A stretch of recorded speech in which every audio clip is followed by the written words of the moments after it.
Hey everyone, welcome back to the channel.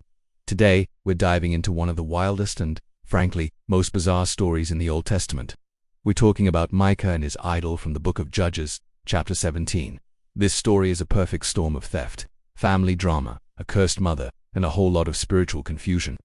It's a prime example of what the book of Judges keeps repeating. In those days, Israel had no king. Everyone did as they saw fit, and boy, did they ever. So, let's set the scene. We're in the chaotic period of the Judges, a time in Israel's history marked by a cycle of sin, oppression, crying out to God, and deliverance. It was a spiritual freefall, and our man Micah is living right in the middle of it. The story kicks off with Micah confessing something pretty major to his mom. He admits he stole 1,100 pieces of silver from her. Now, this wasn't just pocket change, it was a huge amount of money. But here's the twist. When he confesses, his mom doesn't ground him for life. Instead, she's relieved. Why? Because after she discovered the money was gone, she had put a curse on the thief. Now that she knows it was her own son, she wants to reverse the curse. So, she takes the silver he returned and says, "I'm dedicating this to the Lord for my son to make an image and an idol." Wait, what? To thank God for getting her money back from her son who stole it, she's going to make an idol. This is where things get really weird. This is a classic case of syncretism. That's a fancy word for mixing different religious beliefs. Micah's mom thinks she's honoring Yahweh, the God of Israel, but she's doing it through a practice, idol-making, that God explicitly forbids in the Ten Commandments. She's trying to worship the right God in all the wrong ways. She's blending her faith with the pagan practices of the Canaanite cultures all around them. It's like trying to make a healthy smoothie by adding a cup of motor oil. It just doesn't work, and it completely contaminates the whole thing. So, they take the silver, melt down about 200 pieces of it, and a silversmith creates a cast idol and a carved image. Micah, fully on board with this homemade religion, sets up a personal shrine in his house. He even makes an ephod, which was a special garment usually worn by the high priest. He's essentially creating his own little temple, a do-it-yourself version of the tabernacle. And since every good shrine needs a priest, what does Micah do? He consecrates one of his own sons to be his priest. Think about how far off the rails this has gone. The priesthood was a specific lineage, from the tribe of Levite, set apart by God. You couldn't just appoint your kid to be a priest because it was convenient. Micah is basically saying, my house, my rules, my God, my priest. He's creating a religion tailored to his own personal preferences, completely ignoring God's clear instructions. His actions show this deep spiritual confusion and moral relativism that plagued Israel. Everyone was just making it up as they went along. But Micah's story isn't done yet. Just when he thinks he's got his little religious setup perfected, a young Levite from Bethlehem happens to be wandering through the area, looking for a place to stay and, some work. Remember, Levites were the tribe designated for religious service. They were supposed to teach God's law and serve at the central sanctuary. But during this time of chaos, many of them were displaced and unemployed, wandering around just like this guy. Micah sees this as a massive opportunity. A real-life Levite. This is a major upgrade from his son. So he makes the young man an offer he can't refuse. Live with me and be my father and priest, and I'll give you 10 shekels of silver a year, your clothes, and your food. For Micah, hiring a Levite was like getting a divine stamp of approval on his DIY religion. He even says, "Now I know that the Lord will be good to me, since I have a Levite as my priest." He genuinely believes that having an official clergyman legitimizes his idolatrous shrine. He's focused on the outward appearance of religion, not the heart of true worship. And what about the Levite?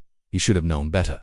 His entire calling was to serve the one true God and uphold his laws. He should have seen Micah's idol and run the other way. But instead, he's swayed by the promise of a steady job, a place to live, and a little bit of status.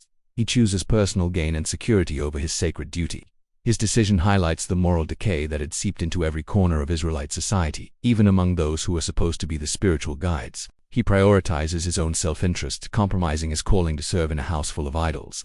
So now Micah's shrine is fully operational, complete with its own set of idols and a for-hire morally compromised priest. This whole setup is a disaster, a perfect picture of Israel's spiritual decline.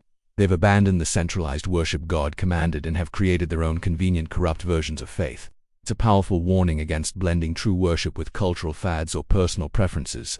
But the story doesn't end with Micah's happy little shrine. Remember that phrase, everyone did as they saw fit? Well, that applies to more than just Micah. Soon, a group of warriors from the tribe of Dan comes along. They're on a mission to find new territory to conquer and settle. On their scouting trip, they happen to stop at Micah's house and recognize the Levite's voice. They ask him what he's doing there, and he proudly tells them he's Micah's personal priest. The Danites ask the priest to inquire of God for them, to see if their journey will be successful. The Levite, using Micah's idols, gives them exactly what they want to hear. Go in peace. Your journey has the Lord's approval. It's a false prophecy from a false priest using false gods, but the Danites believe it. They continue on, find a peaceful, unsuspecting town called Laish, and decide it's the perfect place to conquer. On their way to attack Laish, the Danite army, all 600 of them, swings back by Micah's house, but they're not there for a friendly visit. While the priest is distracted, they go into the shrine and steal everything: the idol, the ephod, the household gods, the whole setup. When the Levite objects, they basically tell him to shut up or they'll kill him. They offer him a better deal. Isn't it better for you to be a priest to a whole tribe and clan in Israel than to the household of one man? Just like that, the Levite betrays Micah. He chooses a promotion. He takes the stolen idols and happily goes along with the Danites. His loyalty wasn't to Micah, and it certainly wasn't to God. It was to himself. When Micah realizes he's been robbed, he gathers his neighbors and chases after them, but he's completely outnumbered. The Danites mock him, saying, "What's the matter with you? Why have you gathered this crowd?" Micah's reply is just heartbreaking. He says, "You took the gods I made and my priest, and went away. What else do I have?" Think about that. His entire sense of security and hope was wrapped up in objects he had made and a priest he had hired, and now they're gone. It shows the complete emptiness and futility of idolatry.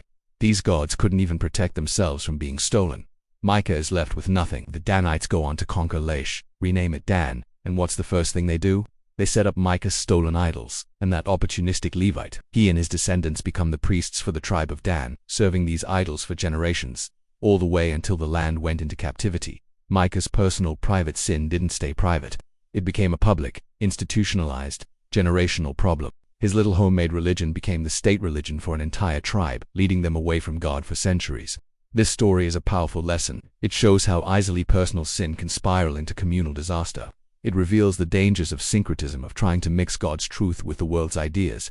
It exposes the emptiness of a faith based on our own preferences rather than God's commands. And it's a stark reminder that when people abandon God's standard and everyone just does what is right in their own eyes, the result is always chaos, confusion, and corruption. It's a heavy story, but one that's so important for understanding the human heart and our constant need for God's clear guidance. Thanks for sticking with me through this deep dive.